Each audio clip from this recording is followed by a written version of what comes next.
ンドリーサードシーズン第12話終了です。そして今回もスペシャルゲストをお招きしております。ありがとうございま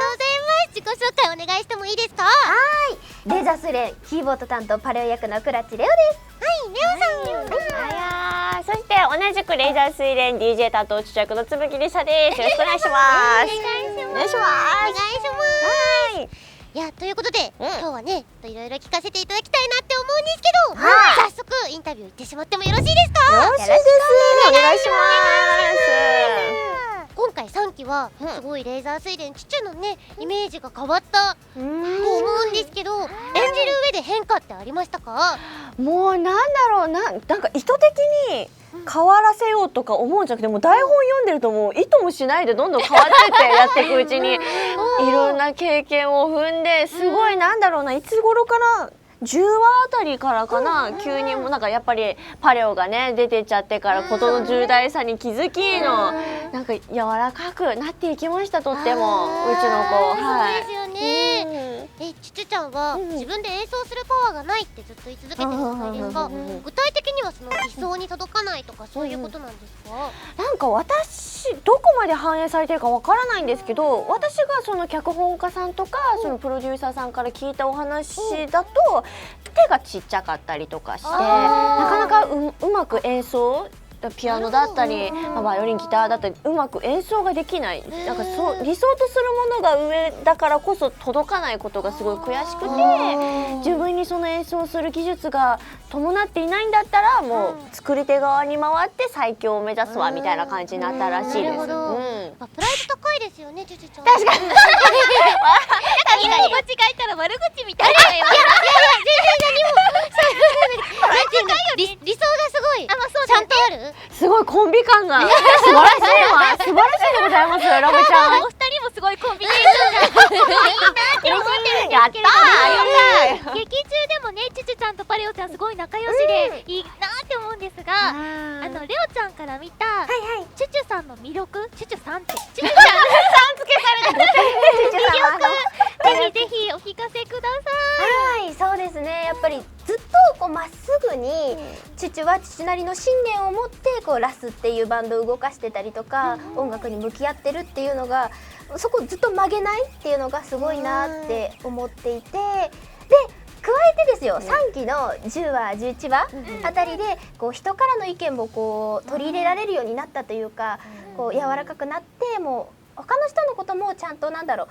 う、もっと広い視点を持っていろんなことを考えられるように、さらになんかこう成長したチュチュちゃんになって、なんかそう成長の過程もすごく早いですし、なんかこう人としてすごい尊敬できるなって思いますね。照れちゃうわ。逆につむちゃんから見たパレオちゃんの魅力ってどんなところですか？パレちゃんはもうワンちゃんだね。ずーっと付き添ってくれてチュチュに。そうだね。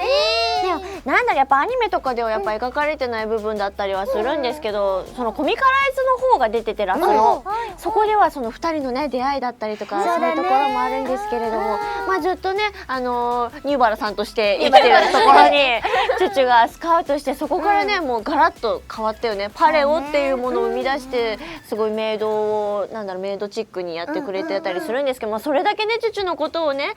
大切についてきてくれるけなげなところが可愛いなと思って、あんなこと言われてもさ、チュチュから今ちょっと心ね閉ざしちゃったけれど、また戻ってきてくれる優しさ、心が広いね。でもそれだけねこうチュチュにこうなんだ人生救われたんだよ、パレオちゃんは。良い関係です。ね、先ほどお話もあった通り、この前の11話でパレオ誕生のシーンがね描かれてたと思うんですけど、パレオちゃんになった途端本当に急になんだろう、タメ口で喋ってたのに急にチュチュ様ってこうかしづいた感じになったりとか、今もね従順なワンちゃんになったそのきっかけってどういう心境の変化だったんですかね？やっぱりこう、周りからこう優等生であることを求められてたレオナちゃんが、そのなんだろうな、檻に閉じ込められてたじゃないですけど、自分自身でもきっとこうすごく制限してる部分があったと思うんですよね。それをなんかチュチュが気づいてくれて、まず気づいてくれたってこともすごいと思うんですよ。気づいてくれて、それを変えようとしてくれた、まあ、衣装とかもね、くれたりとか、ね、なんかもっとこう好きにやった方がいいよっていうことを言ってくれたっていうところで本当に神にも近いじゃないですけど、あ、なんてこの人は私のこと分かってくれるんだ、本当に神様だじゃないですけど、それぐらいにパレオちゃんの中では、大きな変化というか、すごく嬉しかったんだと思うんですよね。なるほど。でね、まあ2期の時もパレを見つけ出してくれたっていうことを言ってましたけども、そういうね積み重ねがあって、なんかあのシーンで吹っ切れたじゃないですけど、もうチュチュについてこうっていう決心がついての変化というか、こうひざまずいてこう手を差し出す、心境になったんじゃないかなと思います。お二方を見ててね、チュチュ様とパレオちゃんの雰囲気とは全然違うなって思うんですけど皆さんの楽屋とラスの楽屋の違いってあります？なんだろう、違いか。でも結構アニメでも最近わちゃわちゃしてる感じしてるもんね。結構賑やかな感じで、でもやっぱり直前になるとおのおののコンディションを整えるために、なんか声出ししてる人とか聞き込む人とか直前のねチェックとかそれぞれ動かすとかね、自分たちの時間もあったりとか、そんな感じですかな。なるほど、ね、もう超実力派メンバーみたいな感じですもんね、そのアニメの作りではね。いや確かにメンバーがね、もともとミュージシャンの方々もいらっしゃったりするんで、実際苦労とかありましたか？いやもうだって DJ 始めました本当にもうそうなんですよ。今回のそのバンドリのレーザー睡蓮の DJ 担当が決まってから DJ やり始めたんで、最初も本当にもうついていくのに精一杯みたいな感じでしたね。DJ っていまいちなんかあんま馴染みがないというか、本当に私も最初本当クラブでね、姉ちゃん兄ちゃんがウェーイみたいなイメージだったからそう実際やってみて、DJ ってこういうことしてたんだっていう発見の方がいまだにまだ全然ありますね。レオちゃんどうでした？そうですね、やっぱりパレオちゃんもこう演奏する力がすごく高い子っていうことで、チュチュにねこう見つけてもらったのもその演奏がね上手だから見つけてもらえたっていうところで、やっぱりそことねリンクしていきたいなっていう思いがある分、そのなんだろう、技術をさらに高めていかなきゃみたいなこうプレッシャーみたいなのはそうですね、ありましたしありますね、今だに。レオちゃんは昔からエレクトーンとかピアノとかやってたんですよね。そうなんだ、知ってる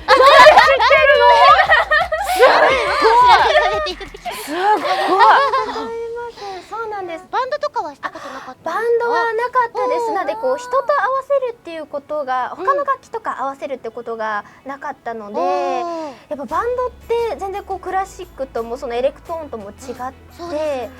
関係性とかもやっぱバンド特有の関係性っていうのがあるなと思ってて、やっぱ仲間だけどなんて言うんだろうな、こう例えばじゃあアイドルグループで一緒にやるっていうグループだったらそこの特有の関係性があると思うし、バンドはバンド特有のこう関係性の結びつきのっていうのがあるなっていうのを感じて、なんかそこにこう慣れたりとかするのにちょっと時間かかったというか、皆さんにこう手を引いてもらって、それこそバンドマンの方がねうちのグループにはいるので、レーザー睡蓮はもともとやってらっしゃった方がねいるので、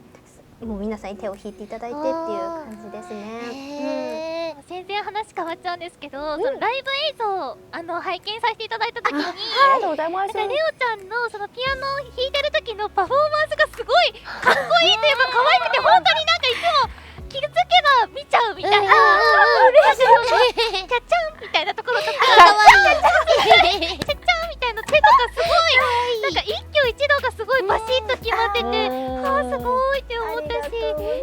むつむさんも髪の毛ちょっとこう土色のなんかみた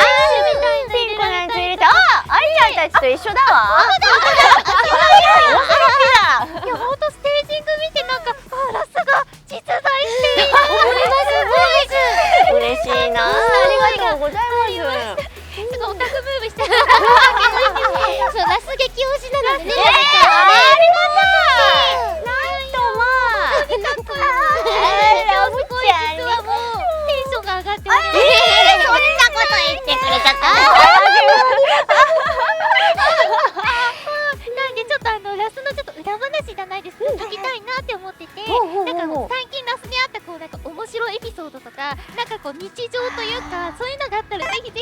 ファンとして聞きたいなって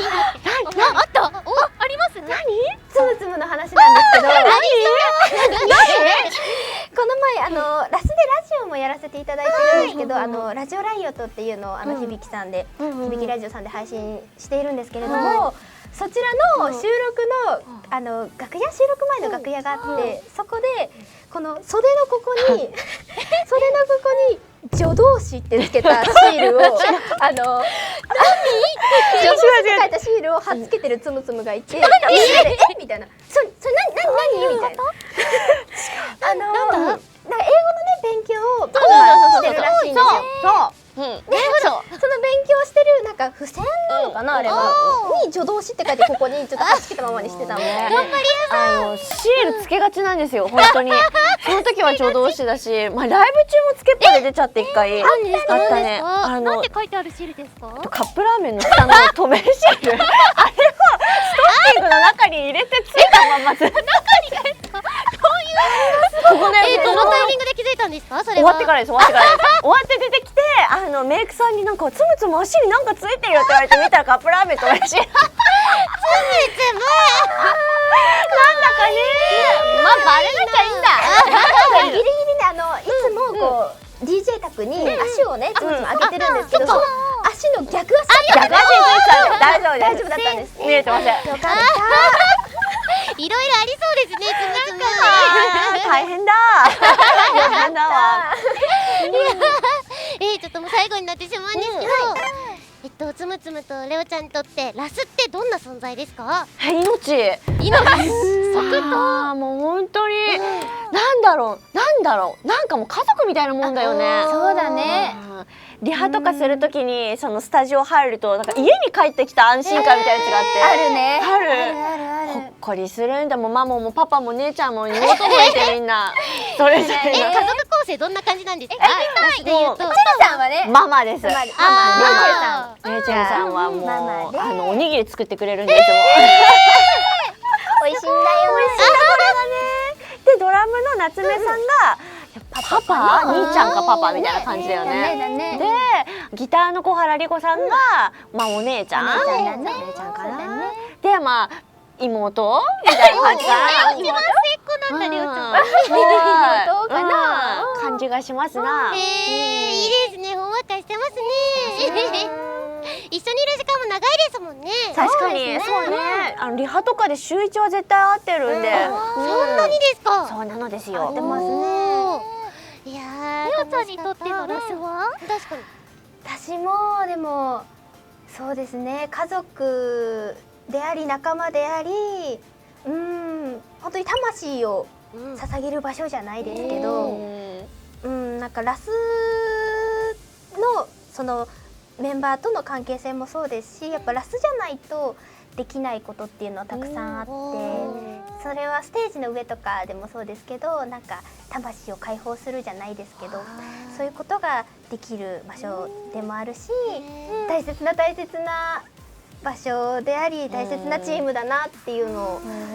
思ってます。いや本当ね、2人を見てるとすごい家族っていうの分かりますよね。ありがたいわ。ずっと目離してもなんか肩触って話してる。触りがち。なんかこれ丸にこうさ切り取られてさ、じゃあ大丈夫かな、これ切れないかな。確かに大丈夫かしら。いやーね、楽しかったですね。ありがとうございます。家族に入れてもらった気持ちになれた。ホームな空間になりましたね。楽しかった。いやこちらこそお邪魔できて本当にありがとうございます。いやということで今日はつむぎりささん、くらちレオさんに遊びに来ていただきました。いやありがとうございます。すごいよ、あいちゃんたちと喋ったんだよ。びっくりしちゃうんだよ。はい、やばいな。自慢してください。自慢します。では最後にお二人から告知があればぜひお願いいたします。はい、じゃあまず私から告知させていただきます。2020年7月15日水曜日から19日日曜日に私たちラスの舞台が開催されます。ありがとうございます。はい、その名も We Are レーザー水蓮バンドリザ・ステージというものでして、天王洲銀河劇場にて開催されます。はい、そしてこちらのチケットなんですけれども、現在発売中の雑誌月刊武士ロード5月号に封入の月武士特別まだ行くよ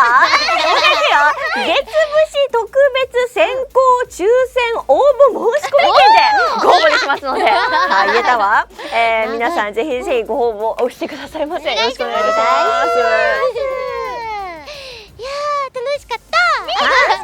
次回はついにですか。そうですよ、最終回13話やってまいりましたね。長いと思っていたけれども、あっという間だっただったね。13話もあるのにどうでしたわ。アイチャンネルではね、4月23日23時30分から配信いたしますので、ぜひ皆さんご覧ください。楽しみですね。それではキズナアイとクラッチレオとはい、つむぎりさでした。ありがとうございました。ありがとうございました。